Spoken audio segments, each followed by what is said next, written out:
Hello again. Alright, I'm going to do a very quick video, as quick as I possibly can, about the economics of independence. I'm doing this because there seems to be a lack of clarity for a lot of people. It's not the easiest information to come by, it's certainly not the easiest information to digest. So I'm going to be as quick as I can. I've looked at a lot of things to get these facts and figures. Now these facts and figures are all derived from the GERS report, which is the Government Expenditure and Revenue for Scotland report. Okay, and it's based on 2011-2012. That's the last full report that it's easy to get your figures from, not being in that industry. So bear that in mind when I'm telling you when I go through these figures. I'm trying not to make it death by PowerPoint. I'm going to just try and keep it as brief as possible and make it as clear. All right.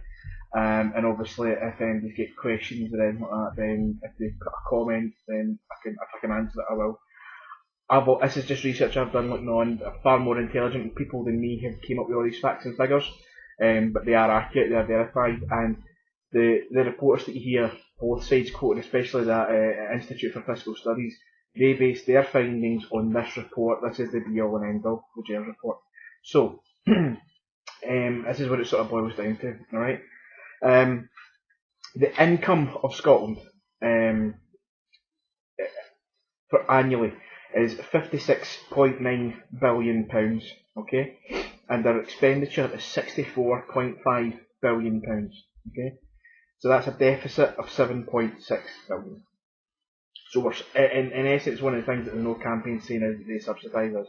To an extent that's true, but it will become clear why a little bit later, okay? To put it another way, every £100 that's raised in Scotland, we spend 130, alright?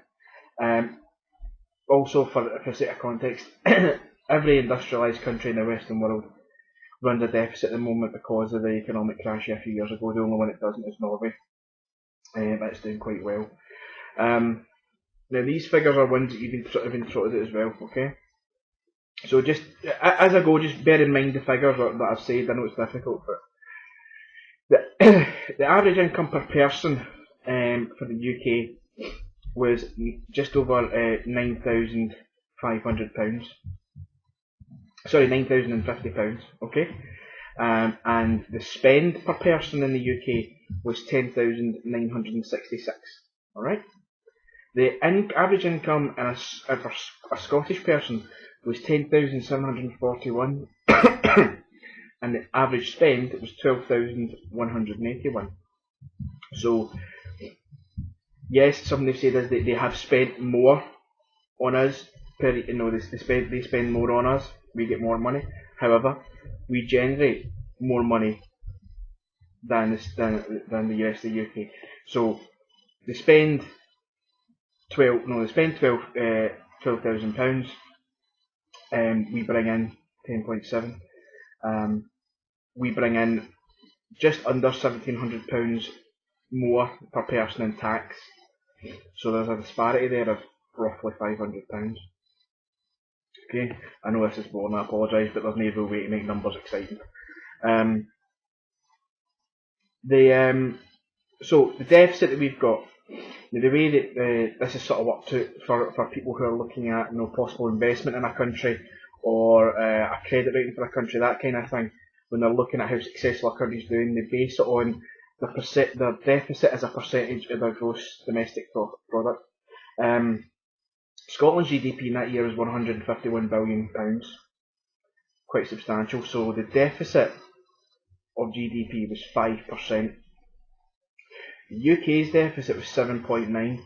That's excluding Scotland. So the rest of the UK was 7.9%. So they were higher. The average for industrialised countries is 6.5%. So we are lower than the average at the moment. That's why if we go independent, we'll be given such a high credit rating because we are doing so well.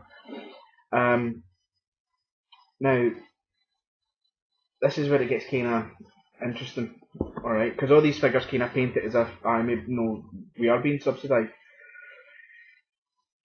In the UK, Scotland bring in 9.9% of the UK revenue.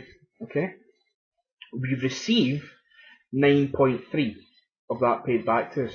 All right. So if we were given back as much as we put in, that would be an extra £4.4 billion every year. That is not insubstantial, that's quite an amount. So, it's again, it goes back to that, we pay more than we get back. Now these, these trends, these figures, whilst the figures will vary, this trend has been the same for the past 30 years.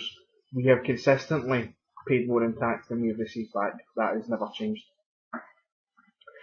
Now, I'll keep referring to this bit because, as you can imagine, this was a lot of figures. So, there we go. The figures I spoke to you about at the beginning. Yeah, we bring in £56.9 billion of revenue, alright?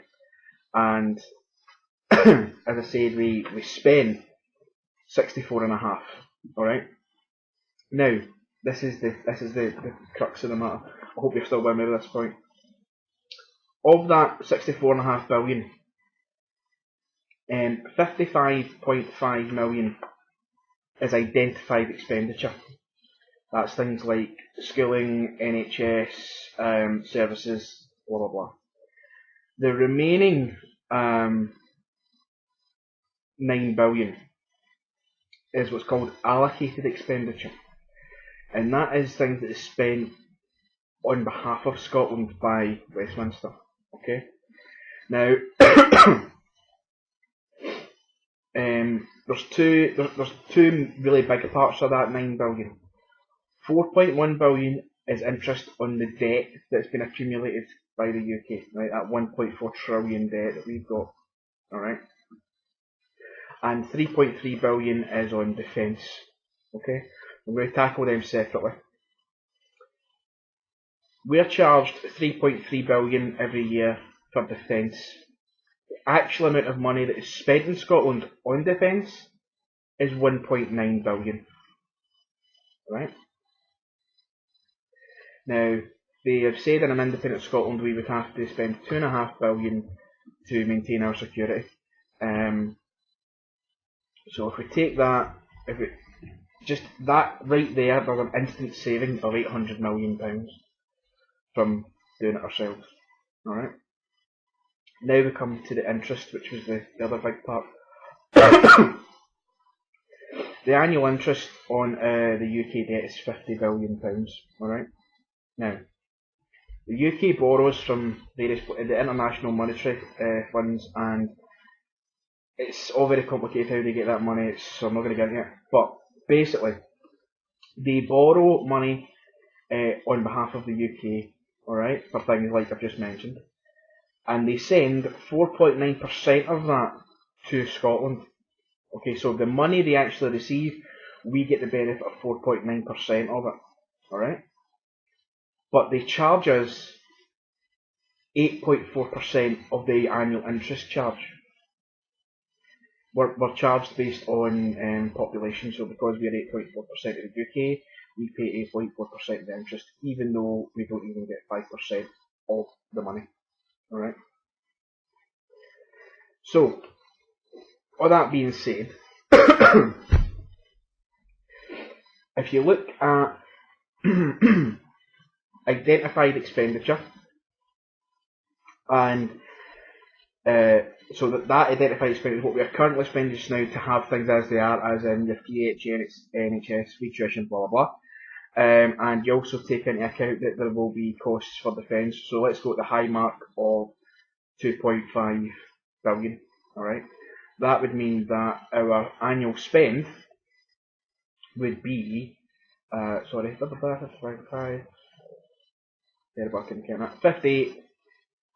billion.